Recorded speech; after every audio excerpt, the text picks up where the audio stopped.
November. Let's get a check now of what's happening in the world of business. And I'm joined here in the studio by Yuka Roya from the business desk. Good evening to you, Yuka. Now, a massive cargo ship that caused supply disruptions right across the world back in March is finally heading out of the Suez Canal. Tell us more. Well, it held up traffic for 6 days, causing global supply disruptions.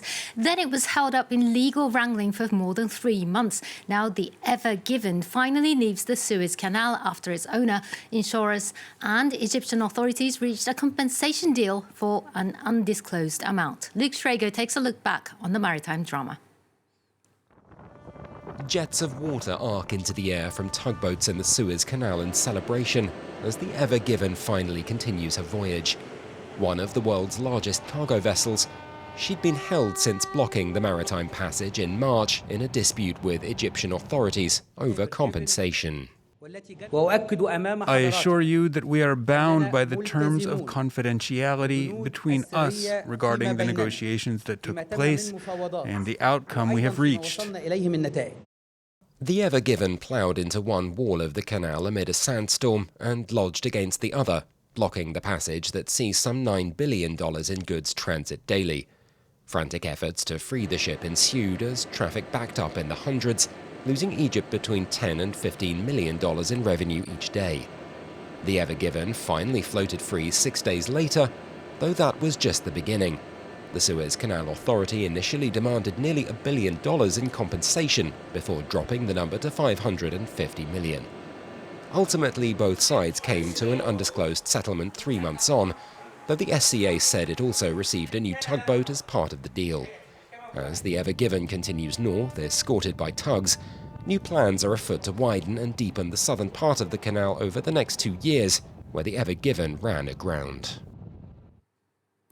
The European Commission has upgraded the EU's growth forecast for this year and next.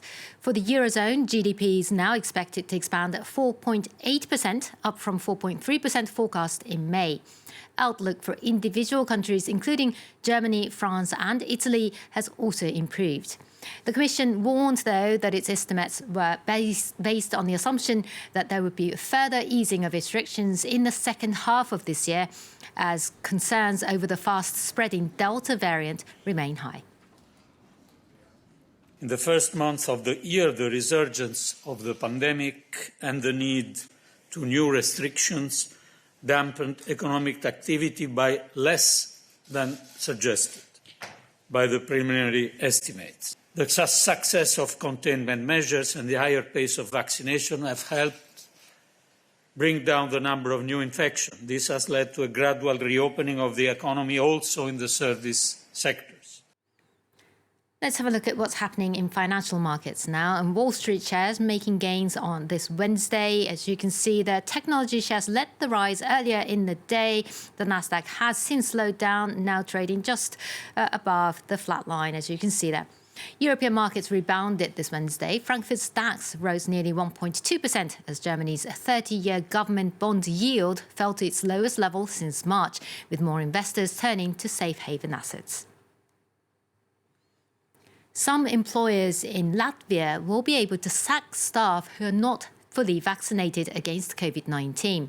The government has agreed on making changes to a law on managing the coronavirus pandemic, including giving businesses the right to terminate their contracts with employees in some professions if they don't get a COVID vaccine certificate by mid-September. It also agreed on a list of sectors where vaccinations will be mandatory, like healthcare and education. A draft new law is expected to be presented next week. London's Heathrow Airport is going to offer fast-track lanes for some fully vaccinated arriving passengers. The trial will be launched this weekend, starting with passengers arriving on selected flights from Athens, Los Angeles, Jamaica and New York if they carry vaccination certificates. It will then be expanded to other arrivals from July the 19th, when the government is planning to lift most pandemic restrictions in England. Now, that plan has faced criticism from the scientific community. Many experts say it's dangerous to let their guard down when infection rates are rising from the more contagious Delta variant.